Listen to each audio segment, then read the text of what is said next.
One Piece chapter 1126 officially starts the Elbaf arc. Now this chapter has a lot of highs and it has a lot of lows. Starting with, we get our small update on what the Straw Hats are up to.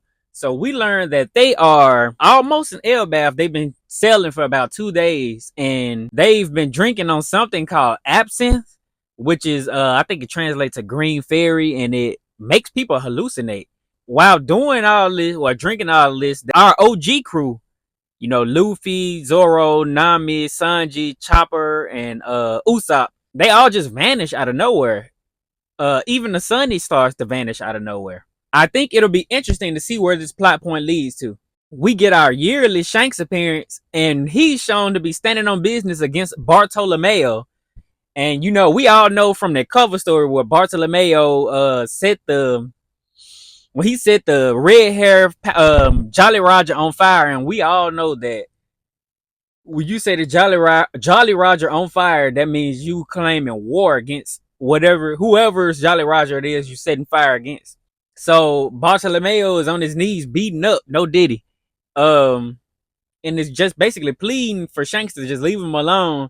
And some member from Shanks' crew, I don't know, I can't remember what his name was. He gives Bartolomeo some type of poison to give to Luffy, which will, quote unquote, make him splurt out blood and kill him like almost immediately. So Bartolomeo decides to drink it himself because, you know, he tells Shanks and all of them that Luffy basically had nothing to do with this. It was up to him. And this actually touched Shanks because Shanks was like, man, I can't believe Luffy got these type of people trusting in him. But just when we get that wholesome moment with Shanks, we get Yasopp. He definitely lived up to his name of Chaser in this chapter because this man literally one shots and explodes this entire ship. That gotta be like one of the best sniper moments we've seen so far, but like he literally one-shotted an entire ship. After the Bartolomeo pirates get their ship sunk by Yasopp, the narrator says that their ship has been sunken and their fate is unknown at this point. So I'm glad that Oda put that in there, that it's unknown, because I feel like they're going to make an appearance back into the series. Somebody from the Grand Fleet might scoop them up or anything. You never know. Then we move over to Hachinosu, where Blackbeard returns, and he's angry at Pizarro for allowing Kobe to escape, but he gives Aokiji a lot of clout, you know, for capturing Garp. So I feel like he thinks, you know, it's a spade for a spade.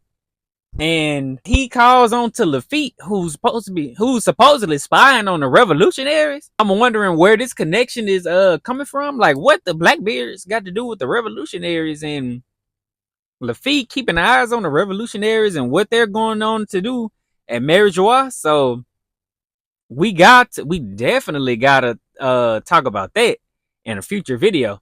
I want to know what y'all think about that. Then it switches back over and we get a glimpse of Nami, and somebody's calling out to her. We're not pretty much sure who it is that's calling out to her, but it's somebody.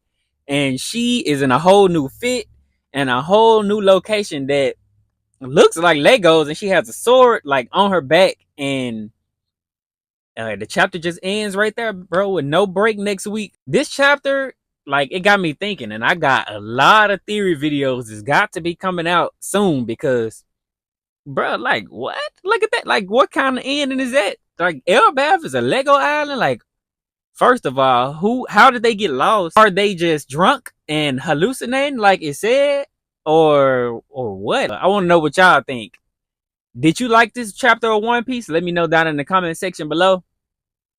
And hey, like the video.